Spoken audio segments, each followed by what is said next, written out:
Hello everyone, কেমন আছো তোমরা সবাই? আশা করছি ভালো আছো, আর আমিও বেশ ভালোই আছি। তো হাজব্যান্ড মশাই এখানে কিন্তু সকাল সকাল ডিউটি বেরিয়ে যাচ্ছে। বাড়িতে আমি একাই সারাদিন বলতে গেলে, আর সবাই বাদবাকিরা সবাই থাকে, কিন্তু বর বাড়ি না থাকলে একটু খারাপ তো লাগেই বলো।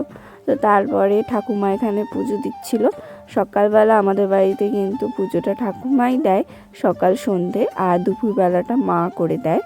তো ওই জন্য হচ্ছে ঠাকুমা এখানে খুব সুন্দর করে দেখতেই পাচ্ছ এখানে পুজো দিয়েছে। আর আমার গোপাল কিন্তু দেখতে পাচ্ছ একদম মহারাজের মতন বসে আছে। তো মন্দিরটা একটু তোমাদের সকাল সকাল দেখিয়ে নিলাম। তারপরে আমার আর কাজ কি, খাওয়া দাওয়া। তো আমি চলে এসেছি ঘরে খাওয়া দাওয়া করতে। আখের রস দিয়ে গিয়েছিল এখানে কিনে, তো আখের রস খেয়ে দেন দুপুরবেলা কিন্তু যেটা বললাম আর কি, মা পুজো দেয়। তো মা এখানে দুপুরবেলা পুজো দিচ্ছে। আর যেহেতু মিষ্টি টিষ্টি বাজার থেকেই কিনে আনে, ফুল টুল, সেগুলো হচ্ছে গোপালকে কিন্তু এই দুপুরবেলায় পরানো হয়। সকালবেলা নর্মালি একটু ভোগ দেওয়া হয়।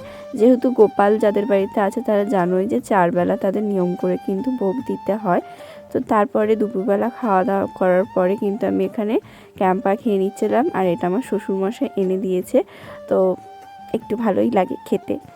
তো ওই জন্য হচ্ছে খাচ্ছিলাম, রোদ পোহাচ্ছিলাম দরজার সামনে বসে বসে, আর ক্যাম্পা খাচ্ছিলাম। তারপরে হাজব্যান্ড মশাই বাড়ি এসে পর কী নিয়ে এসছে তোমাদের সেটাই দেখাবো, চলো। তো অনেক দিন ধরে না আমার একটা জিনিস খুব খাওয়ার ইচ্ছে হচ্ছিল। অনেক দিন মানে বলতে গেলে আমি যখন প্রেগনেন্ট জানতে পারি তারপর থেকেই আমার খুব ক্রেভিংস হয় যে আমি একটু হাঁসের মাংস খাবো। মানে এটা আমার আজকের নয়, অনেক দিনের, কিন্তু ও কিনবো করে কিনে উঠতে পারেনি।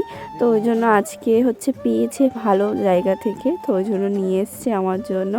তো এইটাকে একদিন হচ্ছে সবাই মিলে রান্না করে আর কি খাওয়া হবে। তো হাঁসের মাংস আমি খাই না, কারণ আমার ঠান্ডার ধাত। তো আমার হাঁসের মাংস অলরেডি খাওয়া বারণ, কিন্তু ইচ্ছে হচ্ছে। আর শুনেছি এই সময় ইচ্ছে হলে নাকি মানে সব খাওয়া ইচ্ছে পূর্ণ করে নিতে হয়। তো ওই জন্যই হাজব্যান্ড বললো তো চলো তোমার ইচ্ছে আমি পূর্ণ করে দেবো, একদিন ঠিক খাইয়ে দেবো তোমাকে। তো ওই জন্য আজকে হাঁসটা কিনে নিয়ে এসছে।